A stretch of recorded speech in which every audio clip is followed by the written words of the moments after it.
এই মানুষটা বলবে না কোনদিন ইয়া নাফসি, নিজের চিন্তা করবে না। আমার রাসূল এই দিন বলতে থাকবে রব্বি হাবলি ইয়া উম্মতি ইয়া উম্মতি ইয়া রব। সেজদার ভিতরে লুটাইয়া পড়বে। আল্লাহ তাআলা বলবেন বন্ধু আমার, দুনিয়ার জমিনে তো শুধু উম্মতি উম্মতি বলে বলে জীবনটা কাটিয়ে দিয়েছে, উঠো আজ আর কান্না কইরো না।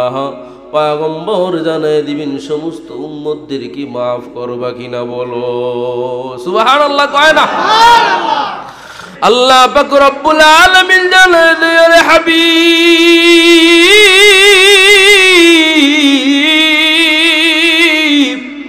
উঠো উঠো, তোমার যা কি ইচ্ছা, যা কি পছন্দ হয়ে তাকে নিয়ে নিয়ে জান্নাতের ভিতরে যাইবা। যাকে মনে চাই তাকে নিয়ে নিয়ে জান্নাতের ভিতরে যাইবা। আমি আল্লাহ বাধা দিব না, আমি আল্লাহ বাধা দিব না। যাকে মনে চাই সুপারিশ করে করে জান্নাতের ভিতরে নিয়ে যাইবা। হিসাব শুরু হয়ে যাবে। এমন নয় শুধু মানুষেরই হিসাব হবে, দানবেরই হিসাব হবে। দুনিয়ার জমিনে আল্লাহ তাআলা যত মাখলুকাত রেখে দিয়েছেন, দুনিয়া যত পরিমাণ মাখলুকাত সৃষ্টি করেছেন, প্রত্যেকটা মাখলুকের আল্লাহ তাআলা হিসাব নিয়ে নেবেন। দুনিয়ার জমিনে একটা কুকুর আরেকটা কুকুরকে কামড় দিয়েছিল অনার্থক। ওই দিন হাসরের মাঠে আল্লাহ পাক রব্বুল আলামিন ওই কুকুরকে স্বাবলম্বন করে শক্তি দিয়া, যেই কুকুর কামড় দিয়েছিল ওই কুকুরকে আল্লাহ তাআলা বলবেন তুমিও কামড় দিয়ে দাও।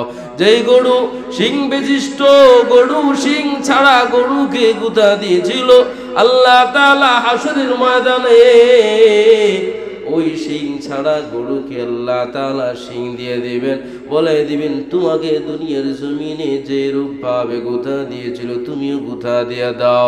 যে কোনো প্রাণী অন্য প্রাণীর উপর প্রহার করেছিল, নির্যাতন করেছিল, প্রত্যেকটা প্রাণীরে আল্লাহ তাআলা করা খন্ডাই হিসাব নিয়া নিয়া আল্লাহ তাআলা বলবেন এবার সবাই মাটির সাথে মিশা যায়। আল্লাহু ওয়াহদাহু লা শারীকা লাহু লা যিদ্দা লাহু ওয়া লা নিদ্দা লাহু ওয়া লা মিছলা লাহু ওয়া নাশহাদু আন্না সাইয়্যিদানা ওয়া সানাদানা ওয়া হাবিবানা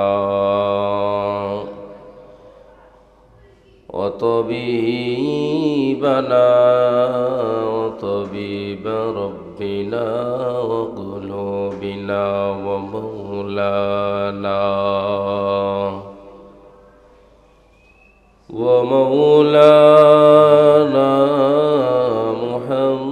محمدا عبده ورسوله الذي ختم الأنبياء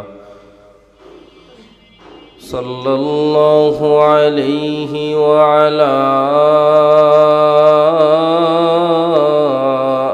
آله والصحابة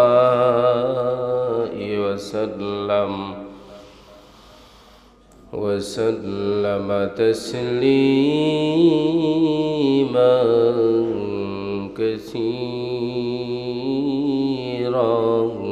كثيرا.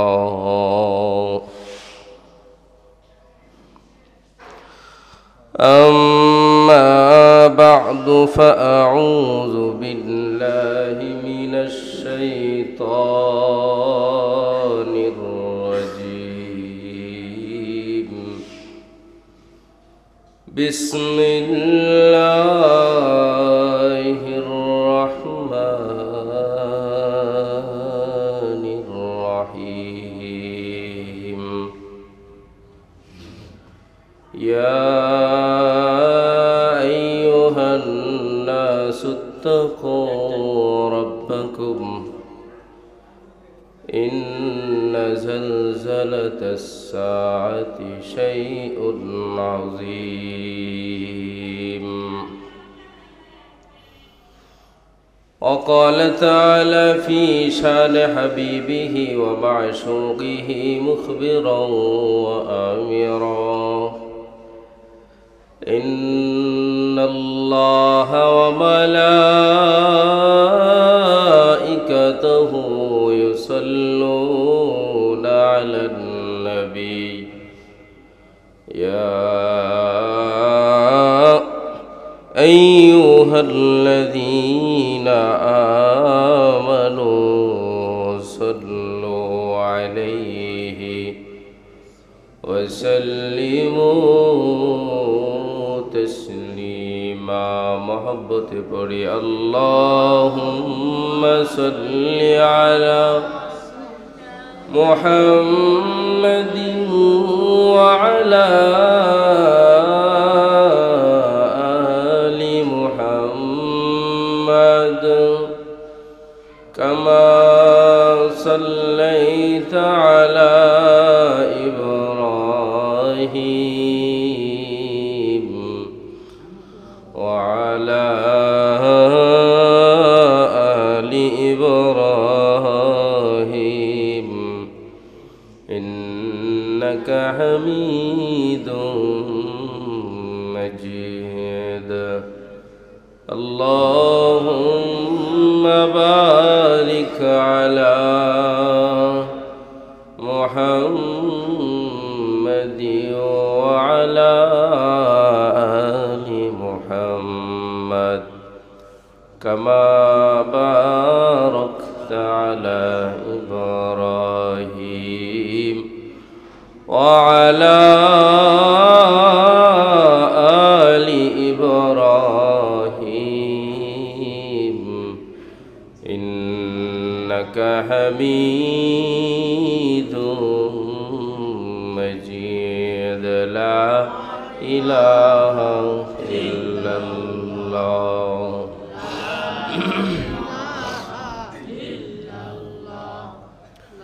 لا إله إلا الله. لا إله إلا الله. لا إله إلا الله. لا إله إلا الله. لا إله إلا الله.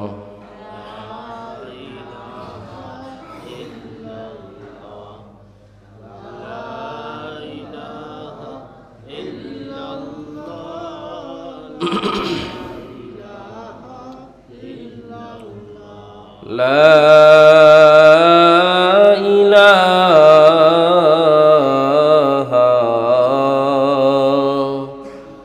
إلا الله محمد رسول الله صلى الله عليه وسلم. سبحانك لا علم لنا إلا ما علمتنا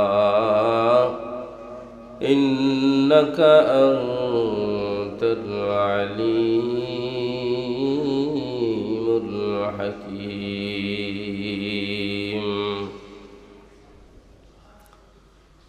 মুআজ্জাজ মুকাররম উপস্থিত সম্মানিত মুসল্লিয়ান کرام,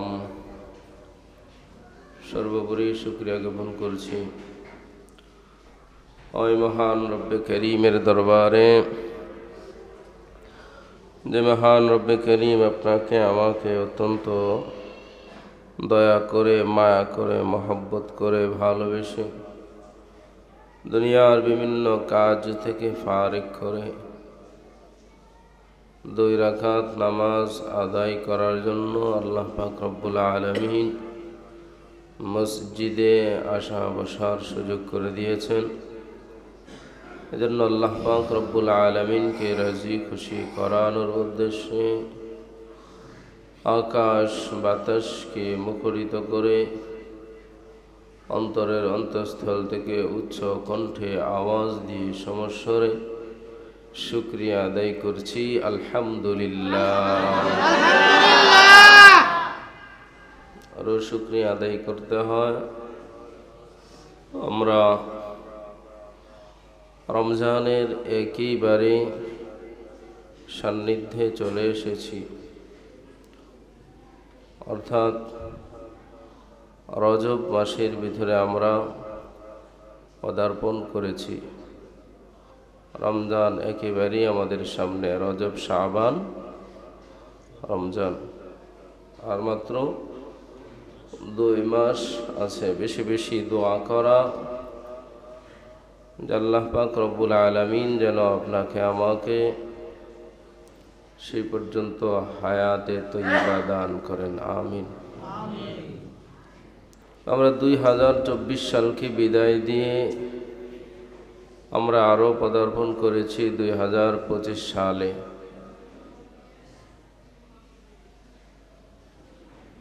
2024 সামনে আর আমাদের জীবনে আসবে না। 24 আমাদের থেকে বিদায় নিয়ে চলে গেল। জানি না আমরা কে কতটুকু আল্লাহ পাক রব্বুল আলামিনের ইবাদত গুজার বান্দা হতে পেরেছি। 25-এ যেন আমরা আল্লাহ পাক রব্বুল আলামিনের ইবাদত গুজার হয়ে যাইতে পারি। সেজন্য নিজের জীবনটাকে গুছিয়ে নেওয়া, সামনে যেমন করে সুন্দর হয় তেমন করেই চলা। কারণ হাসরের মাঠটা হয়ে যাবে কঠিন। কে কোন দিন মারা যায় কেউ জানে না। এই তো 24 বিদায় দিতে গিয়ে 25কে ওয়েলকাম জানাতে গিয়ে কত যুবক যুবতীর প্রাণ চলে গেল শুধু নাচানাচি আর পটকাবাজি করতে গিয়ে। এরাও জানতো না যে ছাদ থেকে আমি পড়ে গিয়ে আজকে আমার মরণ হয়ে যাবে। যার মরণ যেই দিন হয় ওর হাসরটা তো আমি মনে করি ওই দিন থেকেই শুরু হয়ে যায়। আর মূল হাসরের ময়দান যেদিন শুরু হবে সেটা তো অনেক পরে, কিন্তু বোনাস স্বরূপ কবরটাই হাসর হয়ে যাবে। আমল যদি ভালো হয় কবরকে আল্লাহ পাক রব্বুল আলামিন জান্নাতের বাগান বানায় দিবেন। আমল যদি খারাপ হয় আল্লাহ পাক রব্বুল আলামিন কবরটাকেই একটা জাহান্নামের গর্ত বানায় দিবেন। সেখান থেকেই আযাব শুরু হয়ে যাবে। কবরের যেই হিসাব তো না, কবরের যে আযাবটা সেটা হচ্ছে আমার আপনার জন্য বোনাস। সেটার কোনো হিসাব নাই, হিসাব ছাড়াই শাস্তি হবে। কবরের যদি শান্তিতে ঘুমাইতে পারি তাহলে সেটাও হবে বোনাস, আরামের সহিত ঘুমাবো। কিন্তু আসল আরাম তো হবে জান্নাতের ভিতরে, ঠিক না? সেজন্য গুছিয়ে নেওয়ার প্রয়োজন। হাসরের মাঠ যেই দিন কায়েম হয়ে যাবে সেই দিন আর গুছাইতে পারবো না। ইসরাফিল আলাইহিস সালাতু ওয়াস সালাম সিংহার ভিতরে 3টা ফুৎকার দিবেন। কয়টা? 3টা ফুৎকার দিবেন। প্রথমবার দিবেন মানুষকে ভয় ভীতি দেখানোর জন্য, আর সেই ভয়ের ভিতরেই প্রকম্প সৃষ্টি হয়ে যাবে। সারা দুনিয়ার মানুষ কাঁপতে শুরু করে দিবে। শুধু তাই নয়, প্রথম সিংহায় ফু দেওয়ার সাথে সাথে তাফসীরের কিতাবের ভিতরে বলা হয় গর্ভবতী মারা ভয়ের কারণে গর্ভপাত হয়ে যাবে, মানুষ পাগলের মতো হয়ে যাবে। মানুষকে দেখলে মনে হয় মদ্যপান করেছে, তার হুঁশ নেই, কিন্তু মদও পান করেনি, কোনো কিছুই পান করেনি। শুধু ভয়ের তাড়নায় মানুষ পাগলের মতো ছুটাছুটি করতে থাকবে। দ্বিতীয়বার আবারও ইসরাফিল আলাইহিস সালাতু ওয়াস সালাম সিংহার ভিতরে ফু দিয়ে দিবে। দ্বিতীয়বার দেওয়ার সাথে সাথে আসমান বলেন আর জমিন বলেন, পাহাড় পর্বত বলেন, সব কিছু তছনছ হয়ে যাবে। তাফসীরের কিতাবের ভিতরে বলা হয় এত বড় বড় পাহাড়গুলা একেবারে তুলা যেমন করে করে উড়তে থাকে, ওই এত বড় বড় পাহাড়গুলা তুলার মতো উড়তে থাকবে।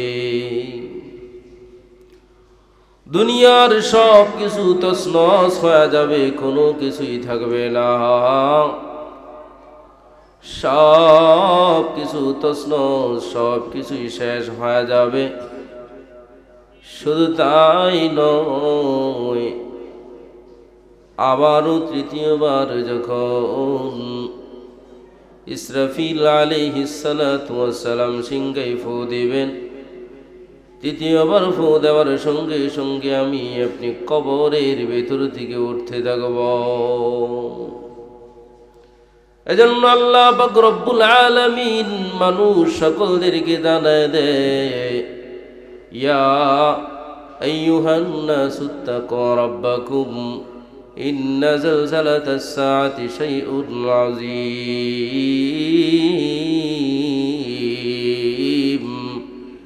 আরে মানুষের দল, আল্লাহ পাক রব্বুল আলামিনকে ভয় করো।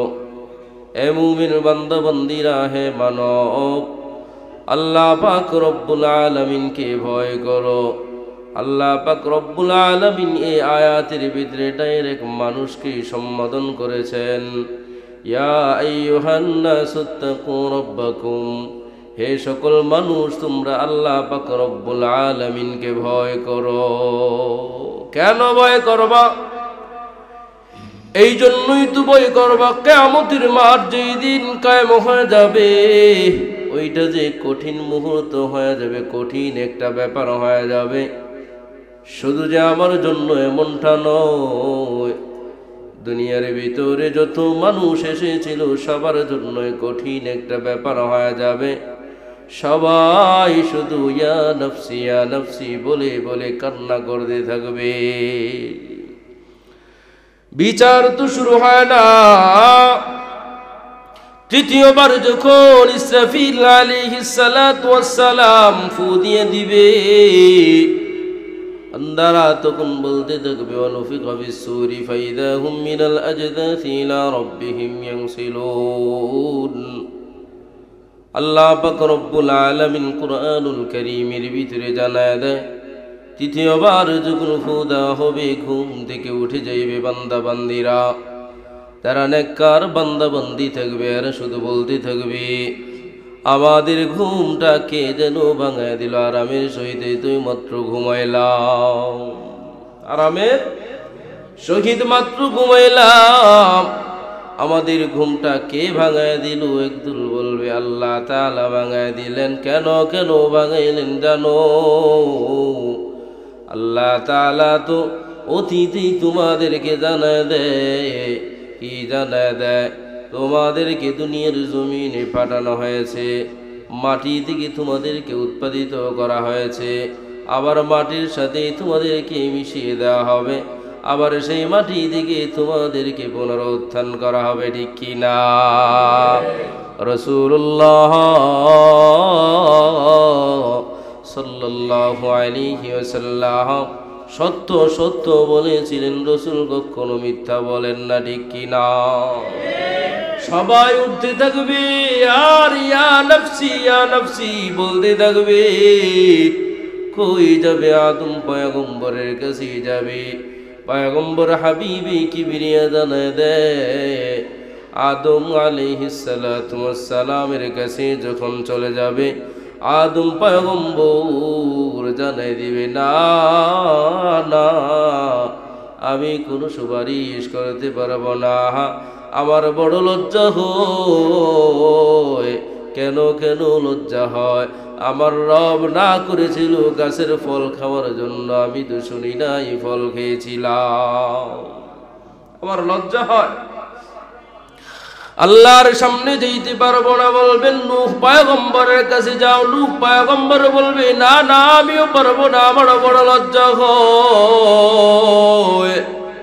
আমি আমার জাতিকে আল্লাহ তাআলাকে দোয়া করেছিলাম, আল্লাহ সবাইকে ধ্বংস করে দাও, আল্লাহ সবাইকে ধ্বংস করে দেয়। আল্লাহ আবার আমার মায়াটাকে পরীক্ষা করার জন্য হাড়ি বাতিল বানাইছিলেন। আমি হাড়ি বাতিল ভাঙতে গিয়ে গিয়ে আমি বড় মায়ার ভিতরে পড়ে গিয়েছিলাম। আমার রব সব কিছু তছনছ করে দিয়েছিলেন। আমিও আল্লাহ তাআলার সামনে গিয়া গিয়া দাঁড়াইতে পারবো না, লজ্জা হয়। নূহ আলাইহিস সালাতু ওয়াস সালাম বলবেন, ইব্রাহিম পয়গম্বরের কাছে যাও। ইব্রাহিম পয়গম্বর জানায় দেয়, আমি আল্লাহ তাআলার কাছে যাইতে পারবো না। মূসা পয়গম্বরের কাছে যাও। মূসা আলাইহিস সালাতু ওয়াস সালামের কাছে গিয়ে গিয়ে চলবে, আপনি আমাদের জন্য সুপারিশ করেন। কয়, না না, আমিও সুপারিশ করতে পারবো না। মূসা পয়গম্বর জানায় দেয়, ঈসা পয়গম্বরের কাছে চলে যাও। ঈসা পয়গম্বর ওই দিন জানায় দেয়, আমিও বেরোধা অবলম্বন করলাম, আমার দ্বারাও আল্লাহ তাআলার সামনে যাওয়ার জন্য আমার কোনো সাহস নাই, আমি বড় লজ্জিত, আমি যাইতে পারবো না। যাইতে যদি হয় শেষ পয়গম্বর মুহাম্মদ আরবি সাল্লাল্লাহু আলাইহি ওয়াসাল্লামের কাছে চলে যাও। মুহাম্মদুর রাসূলুল্লাহ ছাড়া কেউ আল্লাহর সামনে যাইতে পারবে না। কেউ যেতে পারবে? কে? মুহাম্মদুর রাসূলুল্লাহ সাল্লাল্লাহু আলাইহি ওয়াসাল্লাম। আল্লাহ তাআলার সামনে যাওয়ার জন্য সুপারিশ করা হবে, সবাই তো অজ্ঞান হয়ে গেল। আল্লাহর পয়গম্বর জানায় দেয়, আমি সর্বপ্রথম হুঁশ পাইব। আমি যখন হুঁশ পাইব তাকায় দেখব মূসা আলাইহিস সালাতু ওয়াস সালাম আরশের একটা পায়া ধরে ধরে আল্লাহর কাছে মাফ চায়। আরশের এক পায়া ধরে ধরে আল্লাহ তাআলার কাছে মাফ চায়। জিবরাইল আমিনের মাধ্যমে সব কিছু তছনছ হয়ে যাবে, থাকবে শুধু জিবরাইল, মিকাইল, ইসরাফিল, আজরাইল। একটা সময় এই চারজন সব কিছু ধ্বংস হয়ে যাবে, রবে শুধু আমার রব। কে রবে? থাকবেন শুধু আমার আল্লাহ পাক রব্বুল আলামিন। পয়গম্বর সামনে যাবে আল্লাহ পাক রব্বুল আলামিনের সামনে। কেন কেন উম্মতেরা সহ্য করতে পারতেছে না?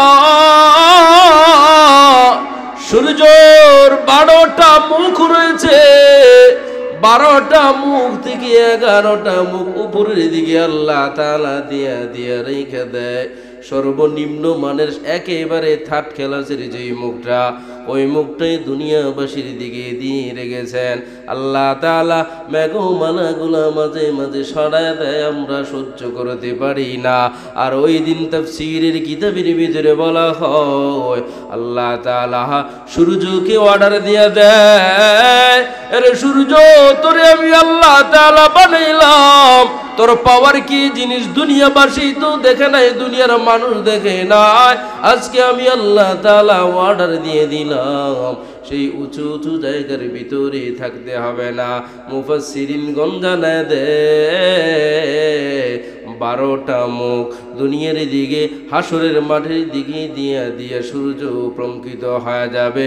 সূর্যটা এমনভাবে আলো দিতে থাকবে, এমন নয় যে অনেক উপরেও থাকবে, মাত্র কিতাব জানা দেয় সর্বোচ্চ 1 মাইল দূরে থাকবে। কয় মাইল? মাত্র 1 মাইল। আমরা শুনেছি অন্য অন্য বর্ণনায় আধা দুপুরে থাকবে। ভাই ধরে নিলাম আধা দুপুরেও নয়, 1 মাইল উপরে যদি থাকে সহ্য করার মতো নয়।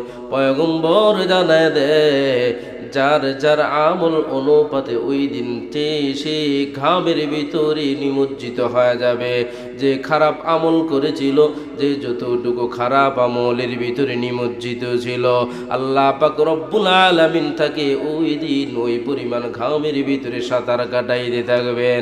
কাউকে দেখা হবে টাকনু পর্যন্ত ঘামের ভিতরে নিমজ্জিত, আবার কাউকে দেখা হবে হাঁটু পর্যন্ত ঘামের ভিতরে সাঁতার কাটতেছে, আবার কাউকে দেখা হবে পেট পর্যন্ত, আবার কাউকে দেখা হবে বুক পর্যন্ত, আবার কাউকে দেখা হবে মাথা পর্যন্ত। যার যার বদ আমল অনুযায়ী সাঁতার কাটতে থাকবে আর ইয়া নফসি বলতে থাকবে। আল্লাহ পাক রব্বুল আলামিন মুমিন কামিল বান্দা বান্দীদেরকে এদের থেকে আলাদা করে করে অন্য একটা নিরাপদ স্থানের ভিতরে রেখে দিবে। এরপরে আলাদা না দে আমাদের পরীক্ষাটা জানি কেমন হয়েছে, ফলাফলটা কি হবে জানি না, শুধু ইয়া নফসি বলতে থাকবে। যদি জান্নাতি ব্যক্তিরা মুমিন কামিল বান্দা বান্দীরা শুধু নয়, আব্বাজান আদম পয়গম্বর থেকে নিয়া ঈসা পয়গম্বর শুধু নয়, সমস্ত সাহাবায়ে কেরাম ইয়া নফসি বলতে থাকবে। আর আমার আপনার যে কি অবস্থা হবে আল্লাহ ছাড়া কেউ জানে না। কারণ আমাদের ঈমানটা তো দুর্বল।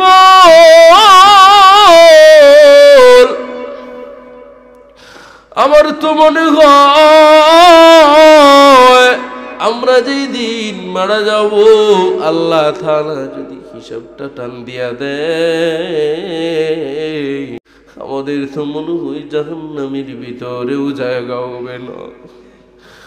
আল্লাহ পাক রব্বুল আলামিনের কাছে আমার আপনার পয়গম্বর যখন সামনে সামনে হয়ে যাবে, পয়গম্বর সামনে যখন চলে যাবে, আল্লাহ তাআলার চেহারাটা দেখার সাথে সাথে পয়গম্বর সিজদার ভিতরে পড়ে যাবে। সবাই বলবে ইয়া নফসি ইয়া নফসি ইয়া নফসি, আর একজন মাত্র বলবে ফাকুলু রব্বি হাবলি ইয়া উম্মতি। এই মানুষটা বলবে না কোনদিন ইয়া নফসি, নিজের চিন্তা করবে না। আমার রাসূল এইদিন বলতে থাকবে রব্বি হাবলি ইয়া উম্মতি ইয়া উম্মতি ইয়া রব। সিজদার ভিতরে লুটাইয়া পড়বে। আল্লাহ তাআলা বলবেন বন্ধু আমার, দুনিয়ার জমিনে তো শুধু উম্মতি উম্মতি বলে বলে জীবনটা কাটিয়ে দিয়েছো, উঠো আজ আর কান্না কইরো না। পয়গম্বর জানায় দিবেন সমস্ত উম্মতদেরকে মাফ করবা কিনা বলো সুবহানাল্লাহ, কয় না? আল্লাহ পাক রব্বুল আলামিন জানায় দেয় হাবিব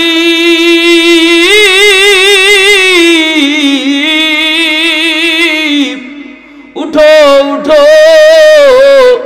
তোমার যা কি ইচ্ছা যাকে পছন্দ হয়ে তাকে নিয়ে নিয়ে জান্নাতের ভিতরে যাইবা, যাকে মনে চাই তাকে নিয়ে নিয়ে জান্নাতের ভিতরে যাইবা। আমি আল্লাহ বাধা দিব না, আমি আল্লাহ বাধা দিব না। যাকে মনে চাই সুপারিশ করে করে জান্নাতের ভিতরে নিয়ে যাইবা। হিসাব শুরু হয়ে যাবে।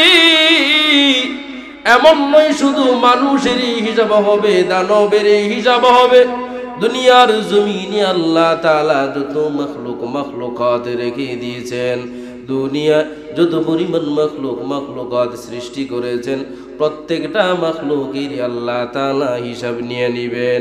দুনিয়ার জমিনে একটা কুকুর আরেকটা কুকুরকে কামড় দিয়েছিল অনর্থক, ওই দিন হাসরের মাঠে আল্লাহ পাক রব্বুল আলামিন ওই কুকুরকে স্বাবলম্বন করে শক্তি দিয়া, যেই কুকুর কামড় দিয়েছিল ওই কুকুরকে আল্লাহ তাআলা বলবেন তুমিও কামড় দিয়ে দাও।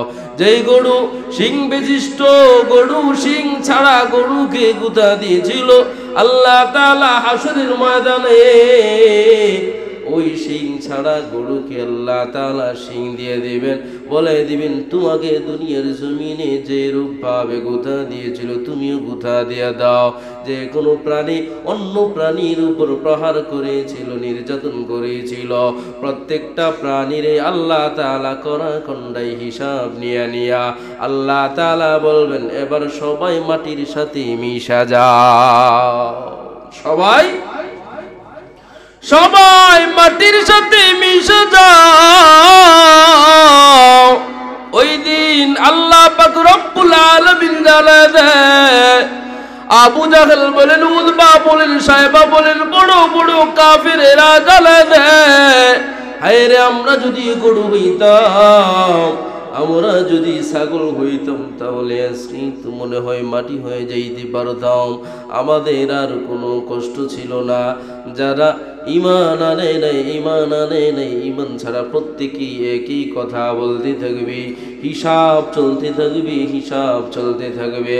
আল্লাহ পাক রব্বুল আলামিন মানুষকে ডেকে ডেকে জানায় দিবে আয় আয়। সর্বপ্রথম আল্লাহ পাক রব্বুল আলামিন কিয়ামতের ময়দানে নামাজ দিয়া দিয়া হিসাব শুরু করে দিবে। আউয়ালু মা ইউহাসাবু বিহিল আবদু ইয়াউমাল কিয়ামাতি as-সালাহ। কিয়ামতের মাঠের ভিতরে আল্লাহ পাক রব্বুল আলামিন মানুষ থেকে দানব থেকে নামাজের হিসাবটা শুরু করে দিবেন। মানুষ বলবে আল্লাহ